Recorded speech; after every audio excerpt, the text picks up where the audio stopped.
You think you can teach us? Go back where you came from. Mr. Jordan stepped into the classroom, his heart steady, but eyes scanning the room of smirking teens. He was the new black teacher in a school that hadn't seen change in years, and they made sure he knew it. Whispers, snickers, a cruel prank waiting under his desk. But what happened next left even the bullies begging for forgiveness. If this story touches your heart, we'd be honored to have you subscribe. Here we believe in second chances, hidden strength, and the power of kindness in a broken world. If you've ever felt underestimated or judged, you're not alone, and your story matters.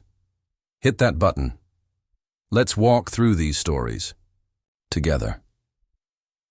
It was Mr. Jordan's first day at Ridgeview High, a school tucked away in a quiet town that still clung to old habits and older mindsets.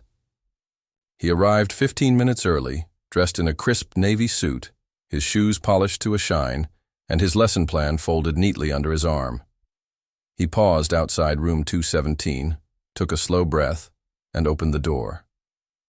The classroom buzzed with idle chatter, and when he entered, everything paused for a split second, just long enough for everyone to register that the new teacher wasn't what they expected. He was black, young, confident but soft-spoken, and that alone seemed to shift the air. He greeted the class with a warm smile. "Good morning, everyone. I'm Mr. Jordan. I'll be your history teacher this year." His voice was gentle but assured, the kind that carried quiet authority. A few students responded with bored nods. Most didn't bother to look up. From the back row, Chase leaned back in his seat, arms crossed, lips curled into a smirk. He was tall, white, and every bit the golden boy of Ridgeview, quarterback, prom king, and unofficial leader of a small group that mirrored his attitude. Next to him sat Ty and Brent, his usual sidekicks, already stifling laughter behind their hands. Mr. Jordan began writing his name on the board. As the chalk hit the surface, the whispers started. "He sounds like he's from the city. What's he wearing? Looks like a preacher or something. Think he's gonna last the week?" They weren't whispers meant to be hidden. They were daggers, thrown with precision. One student muttered something that made the others laugh out loud. Chase leaned forward, cupped his mouth, and made a cruel imitation of Mr. Jordan's voice. Laughter echoed again. Then came the paper balls. 1, 2, 3. Tossed casually like they were playing a game. One hit Mr. Jordan on the shoulder. Another landed at his feet. He paused. Not long, just enough to let the moment hang. He slowly turned around and looked over the room, his eyes calm, unreadable. There was no anger in his expression, no visible frustration, just something deeper. Disappointment, perhaps, or maybe resolve. A few students who weren't part of the cruelty began to squirm in their seats. They didn't laugh. They just watched, waiting to see how he would respond. Mr. Jordan walked to the front of the room, picked up the crumpled papers one by one, and placed them on the edge of his desk.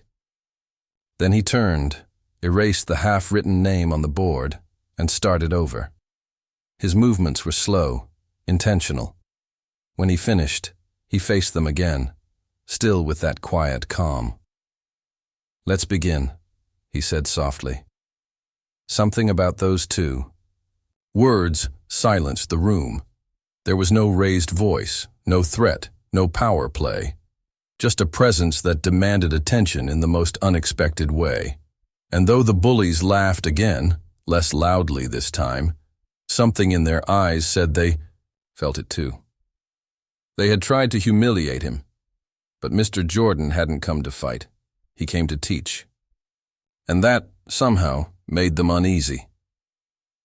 The next morning, Mr. Jordan arrived right on time, just as he had the day before. But this time, he carried no briefcase, no binder, no textbook, just a worn, dust-covered box held tightly in both hands. It looked like something pulled from the back of an attic, frayed at the corners, the cardboard edges soft from time and wear. He placed it gently on the desk and looked around the room. The students were quieter today, not completely respectful. Yet but curious. Some expected a lecture about behavior, others anticipated punishment. Chase leaned back in his chair again, but this time his cocky grin was tinged with uncertainty. "Today," Mr. Jordan said softly, "we won't be learning from a textbook." He didn't write on the board. He didn't take attendance. Instead, he opened the box and pulled out an old photograph. It was small, worn at the edges, the colors slightly faded. He held it up for the class to see.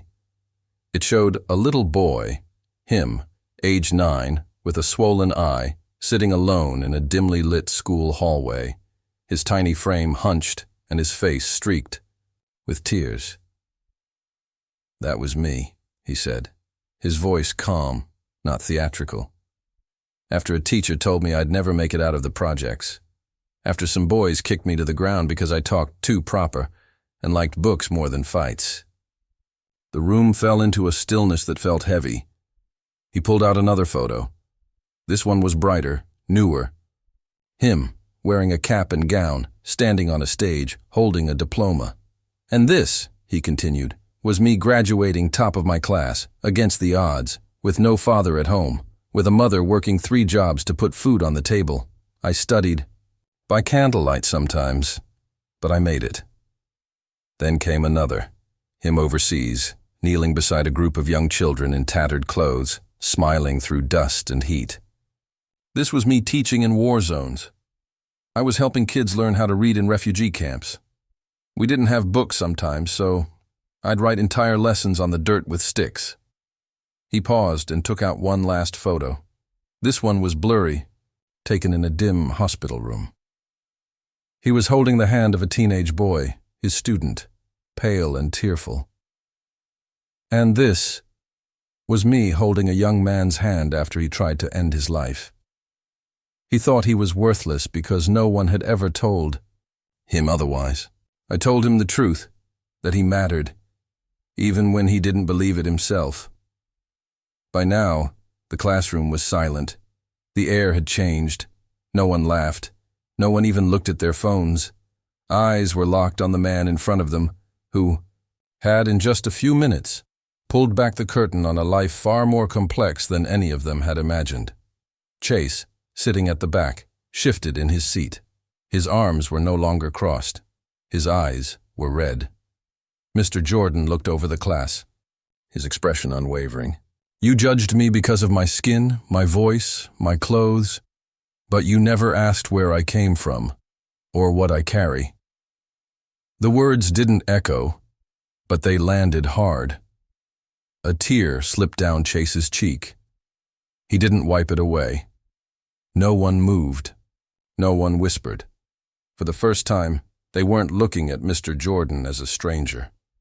They saw a story, a survivor, a man who had walked through fire and returned to light the way for others, and not a single student dared look away.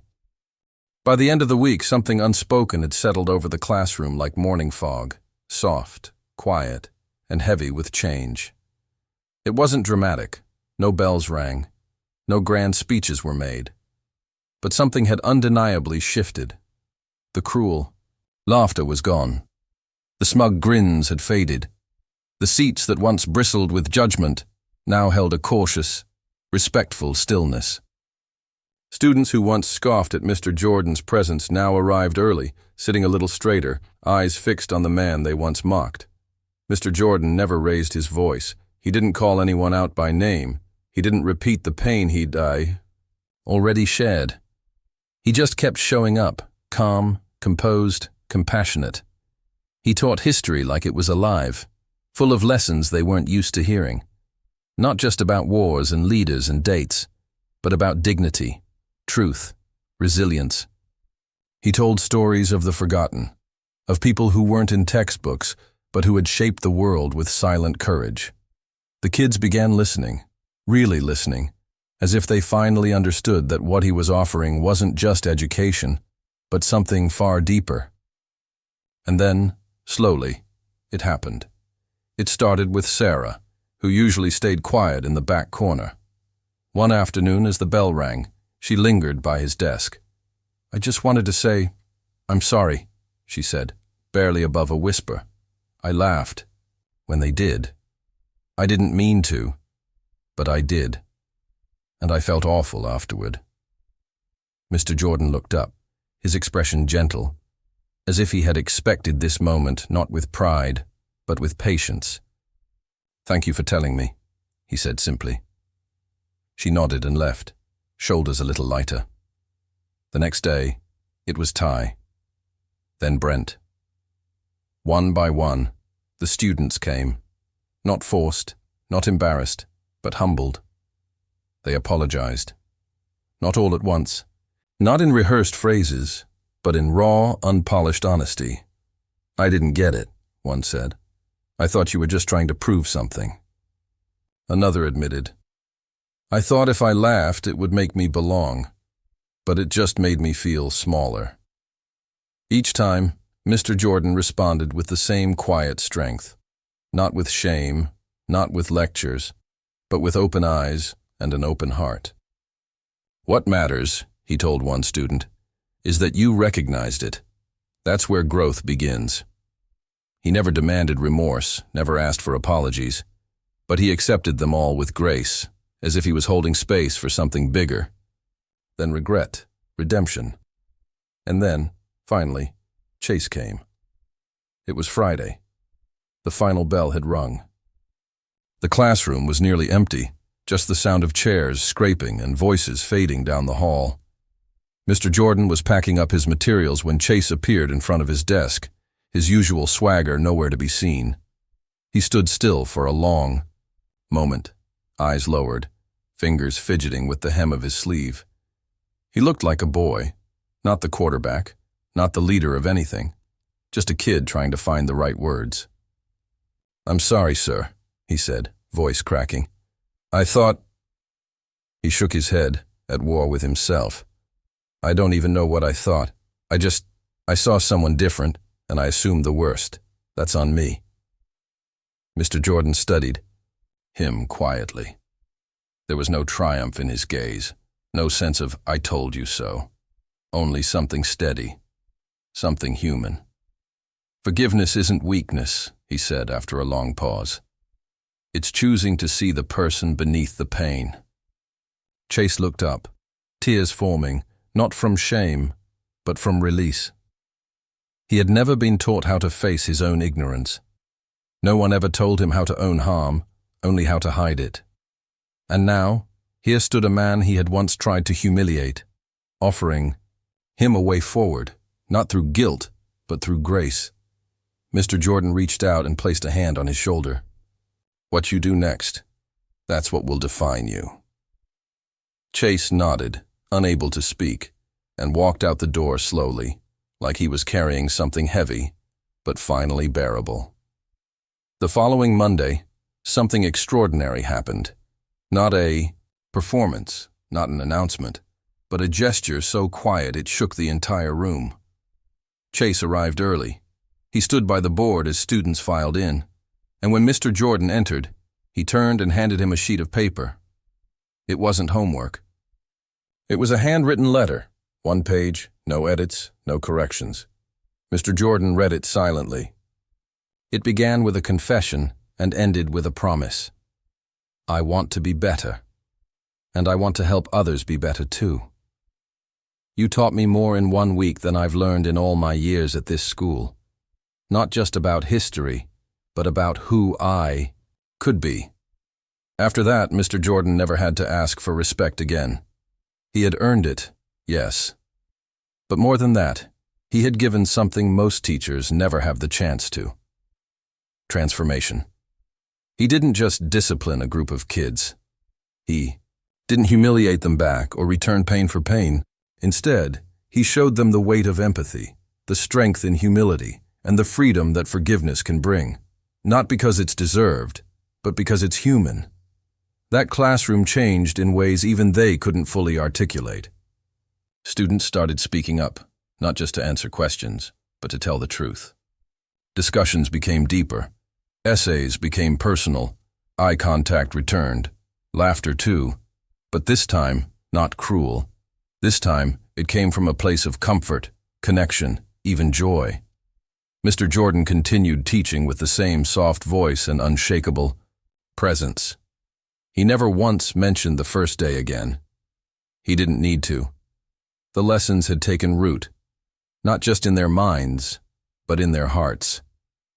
Years later, many of those students would look back and say that Mr. Jordan was the first adult who truly saw them, who didn't label them by their behavior or background, who understood that hate is often just pain dressed up in arrogance, and that healing doesn't begin with punishment, but with understanding. Because that day, Mr. Jordan didn't just teach history, he made it. And in just 60 seconds, hate met its match, and humanity won.